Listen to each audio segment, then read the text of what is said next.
Hey everybody, welcome back to Thingee's Tech Talk, where we talk about all things tech. I'm Jeff Bromley. And I'm Rob Barra. And today we're going to talk to you about Apple's latest announcements that they just announced this past Tuesday. Yes. So we're going to talk about a number of different things, everything from the Apple Watch to app clips, and a couple other things in between. But the first thing we want to talk about is iOS 14. And for that, I'm going to hand it over to Rob because he's been using that for about the past 3 months. month. Yeah, 3 months. Yeah, I've been using it for a while. So yeah, I mean, the thing that's really going to affect most people is the iOS 14 update. There are a whole bunch of updates that have been made to the platform, most of which focus on quality of life and security fixes. Apple has definitely made their primary focus and their point of differentiation more about security and privacy and making sure that your data is not leaking away. There's been some pretty good commercials that you might have seen on television about those, or pre-roll ads on YouTube, etc. But Apple is really making its push on making sure that your information is secure and that things aren't leaking away. So much so that even Facebook's complaining about the fact that it's going to be detrimental to their business. So, I mean, to start out, and lots of tears in the F in the chat for the Facebook people. But anyway, the coolest thing that you'll see, most likely, and yes, this is something Android has had for a long time, is widgets on the home screen. It's really nice. There's a bunch of different new features. Developers can add widgets, and you can create these different things to make larger interfaces or pages for your weather or text messages, controlling your music choices directly from there. Or you can use something that's called a smart stack, and you can put a whole bunch of different things in it and just kind of swipe through it. And I know Jeff's a big fan of that one. I haven't used it personally, but I like having a full-size weather where I can just look at my phone and see what the weather is going to be. And I also like having my calendar on my home screen so that I know what meetings are coming up, because right now, with 3 children doing hybrid schooling, my hair is going to be white by the December episodes of Tech Talk. So stay tuned for that, and you'll be able to tell if I'm using Just for Men. But the big things that you'll notice as far as iOS 14 is concerned, there's lots of updates about health and integrations with Apple Watch that Jeff's going to be talking about here in a second. But you'll also notice some things in health, like new sleep tracking information, a new interface around entering numbers for times and things like that. Those crazy spinners that you'd use are gone now. You can actually just type in a number if you're setting a time for something. It's a lot nicer. So there's a lot of little quality of life updates, lots of security updates. Highly recommend that you go ahead and do it. Make sure that the apps that are mission critical to your life will support it. I know for me, I haven't been able to play Pokemon Go since June because they don't support iOS 14. It just crashes. So we're very sad about that. Not kidding. I'm just kidding. But anyway. To kind of talk about some of the other additions to health and how they interface with the new Apple Watch, let's throw it over to Jeff. Yeah. So one of the things you talked about a lot, Rob, was Apple and their security. And when you think about something that's most near and dear to you, your health, you want that to be secure. And I really think that that's the platform that Apple's going for from a security perspective, to make sure that your health data, your health information is going to be secure. And with that, they're layering on top of that privacy, their new Apple Watch, which is really taking that next deep dive into what's the new wearable sensor that we can put on people. So they originally had the respiration and the pulse. Now with the new Watch Series 6, they're actually going to have a pulse oximeter on your wrist, which is pretty crazy that they'll be able to actually do that. I know that there's going to be a couple of studies. I believe one's around asthma, one's going to be around COVID and flu, and I forget what the third one was. But basically, they're looking to use this as a way to measure respiration in people that may have depressed respiratory systems. So it's really amazing that they're taking this to the next level. And I personally think that Apple is going to become a juggernaut when it comes to health. They're really moving into it. And with the miniaturization of all these sensors and what Apple's doing and pushing so hard on it, this watch is going to be something that's going to be, these are just a couple stepping stones to something that's going to be much larger for your health. They're also going to be doing something in Singapore when people are going to be wearing these. If you close your rings, the government's going to be happy with you. There's more information about that online, but I thought that was pretty cool. It's like, all right, well, if you're being a good citizen and you're working out, which, according to my iPhone, I haven't worked out in a while, which leads me to the other thing, VO2 max. So VO2 max, according to my waistline, I haven't worked out in a while, Jeff. Well, hey, this whole post-COVID I don't need to look at my phone to tell me that. Well, hey, come on. This post-COVID thing, people are either out running or like, you know what, I'm just staying inside. And I've been staying inside myself. But, to that, the VO2 max, which is going to be in the fitness app, you actually need to work out for it to measure what your lung capacity is and your cardiorespiratory fitness and endurance capacity in exercise performance. Yeah, that's a mouthful. Basically, it's going to show how fit you are. So, right. Yes. I need to work out. I need to work out a little bit more to see if I actually can register that. I remember a few years ago after I had some knee surgery done, I was doing a bit of working out, and one of the things that they did to give you a baseline was the VO2 test, and you had to put a whole mask on your face and like run on a treadmill for 10 minutes. So I'm interested in seeing what they can determine on a sensor that's working through your skin versus something that's actually measuring breath coming in and out versus something else. So that'll be interesting to see. Now, I know one thing, Jeff, that I've been using with iOS 14 that's tied in with health has been the new sleep tracking.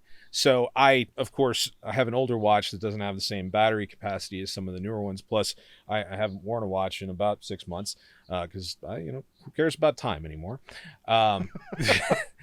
So I remember hearing that they are also adding some sleep tracking and even doing wake ups by gentle, using the haptic sensors on the devices to kind of wake you up over time. I will say one thing.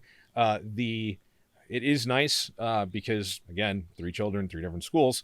I've been waking up a lot earlier than I'd prefer to, but the new alarm sounds that they have are very nice, especially when your phone starts reminding you at a certain time that you need to wind down and that it's time to go to sleep and that you're going to wake up, and you can set your alarm and all that kind of stuff separate. You can set your wake up alarm separate from any other alarms you may have set during the day. So it's really nice. If you haven't played with that yet, I highly recommend it. It's really nice. Yeah, there's been a lot of new features in iOS 14. And again, I waited until the actual Golden Master and release. So, last night at 9 or 10 o'clock, my phone finally updated and I started playing with it. I'm like, there's a lot of wow in this. And I've just started scratching the surface. The fact that, the first time when did they release? I got my 3G. My daughter was 6 months old. She's 12 now. Yeah, so basically, like 13 years of having the iPhone, they've never updated the main interface. The home screen has been that grid of icons. So this is a huge, huge update and improvement for what you could do with iOS. So yeah, I mean, it's probably one of those things where now that Steve's been gone for a number of years, they were finally able to get people, and I guess Johnny Ive left as well, which is sad because I missed hearing him say aluminum.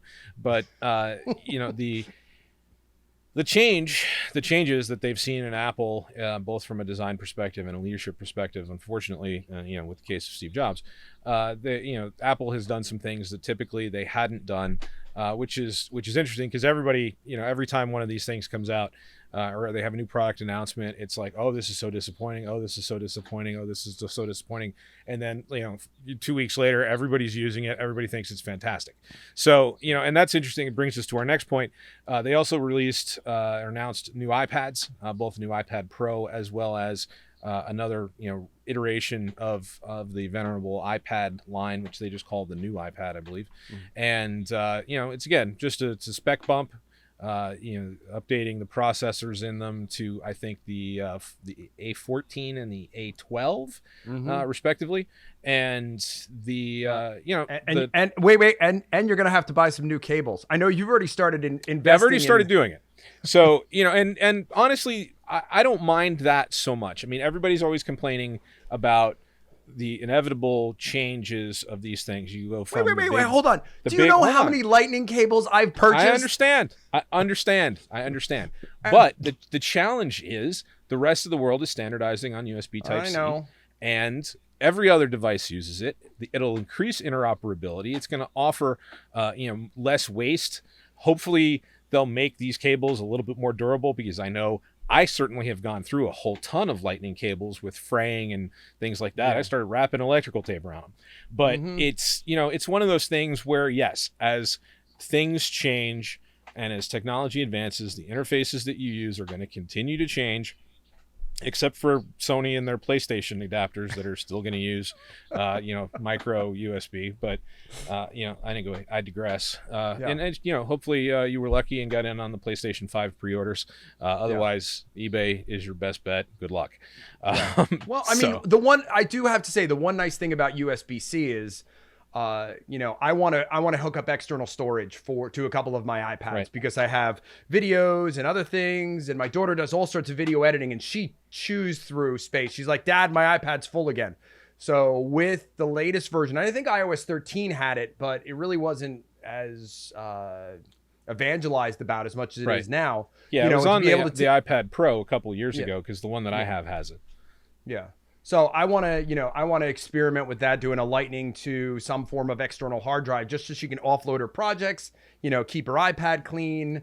We'll see what happens with that. But I hear, again, I've got to buy a couple more, in famous words of the Apple dongles to get that to work. Well, and again, it shows you that migration that they're making towards having Macs that are on ARM.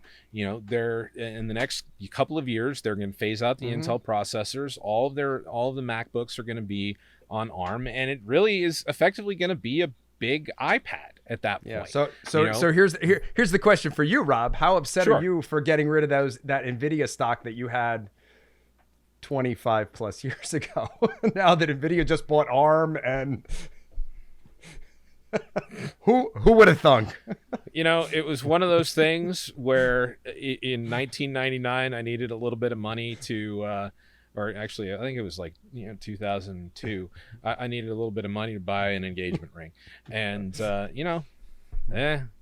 well. Yeah, I could have been rich, but instead I'm married and I have a family. All right, well, we will digress. Anyway, here's continuing to digress. I apologize. Well, here's one thing that you could do. One thing, yeah. Let me just jump in. One thing that I thought was interesting, again, everybody is, I'm sure, upset. Oh my God, they didn't do a new iPhone. The iPhone announcements are always in October. This is the back to school one where they always release new iPads.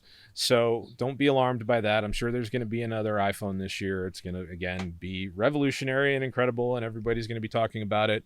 But that'll be an October thing, I'm sure. Mm-hmm. Well, one thing, back to money and ways to save you money, which I thought was pretty cool. I know that I make an investment in a few of the Apple services that they have, and they're all disparate, and one's here and one's there. And it's like, these add up quick. So Apple's releasing the whole Apple One platform, or whatever they're calling it, basically bundles. Yeah, they're calling it Apple One. Yeah. So, I mean, it's going to be pretty cool depending on which plans you get. I mean, between iCloud and Apple Music, and I know my son had Arcade for a while, to just kind of bundle all those together. I think Apple wants to see more people get on their ecosystem. Apple also wants to compete with Peloton with fitness. Yes. So that's going to be interesting. Fitness Plus, which will be with your watch, and it could be on your Apple TV, and you can see your heart rate. So it'll be pretty cool. Yeah, I mean, Peloton certainly has had their share of devotees, certainly, because there are a lot of people I see on Facebook and things like that are always posting about their exercising and how they love riding their bike and the exercise programs. So I mean, with the two factors working there, obviously COVID and gyms being closed, that has certainly spurred a huge growth in home fitness for some people. Obviously not me and Jeff, but in the future, I expect to see more of that, as honestly, the introverts are taking over the world because of everything that's going on around us, and just a lack of an overall cohesive strategy to contain this thing, like our friends in Europe have been able to. Obviously, we can't seem to do those things here in the U.S. So it'll be interesting. Plus, generally speaking, in your living room or whatever, there's not like weirdos leering at you like there can be in a gym. So it's pretty appealing to to have something like that. And plus, Peloton is just a bike. With Apple Fitness Plus, it could be yoga, it could be other sorts of calisthenics. It really opens up huge potential. But the thing that I'm concerned about, when you combine this new strategy of Apple One and this bundling that they're doing, and you also look at some of the negativity that you've seen in the press lately about the App Store and the 30% cut that Apple takes, and how that's quote unquote oppressive. With Epic Games getting Fortnite removed from the App Store because they blatantly broke one of Apple's policies. It'll be interesting to see if over time some of these moves are not viewed as anti-competitive.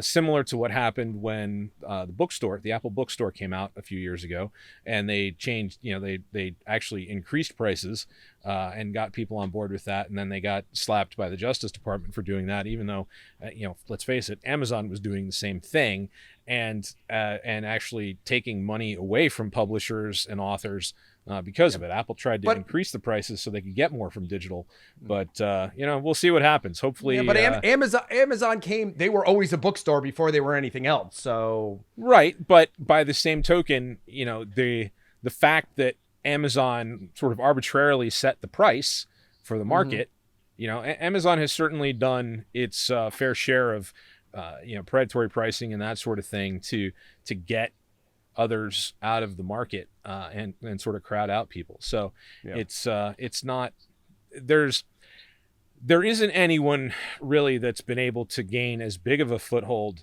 as some of these companies are without doing some things that some people might view as anti-competitive, or some people might want to see investigated. Between, who knows? In the future, we may have a Baby Bell challenge where they're just going to take Apple and be like, hey, here's help over here. They're splitting up. Yeah, they're splitting up.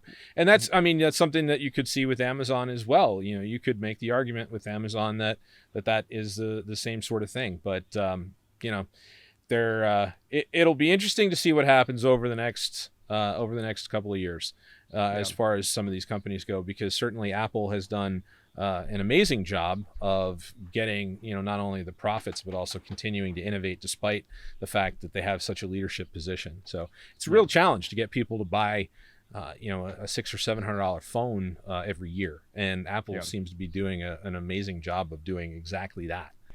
So last but not least, and something that I am super excited about, is app clips.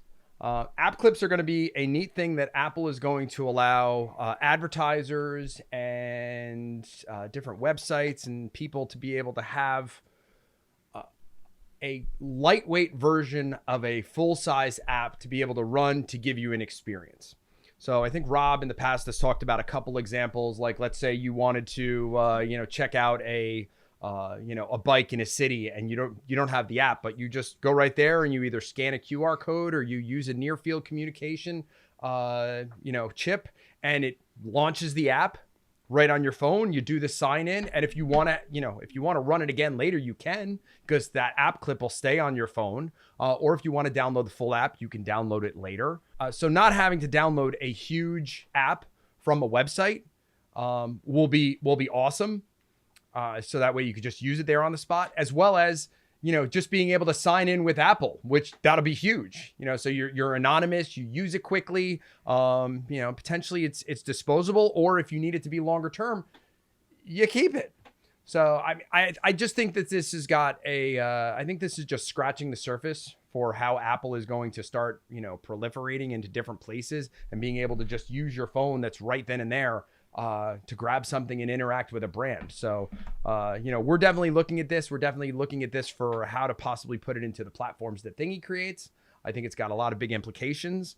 I'm super excited. So stay tuned. We may be doing a tech talk in the future just about app clips. So we're really digging into this. Yeah, I think that as as hopefully the world opens back up, we get back into events and things like that. There's a lot of vendors that are looking at how to do things with lower touch, stuff that, maybe is a little bit easier, whether it's checking in at a doctor's office or something like that. There's a lot of different potential that you could have based on some of the social distancing things that are going on, but also, think of a restaurant having the ability to let you pull up their menu or even order your food or check in, sign up for their list, etc.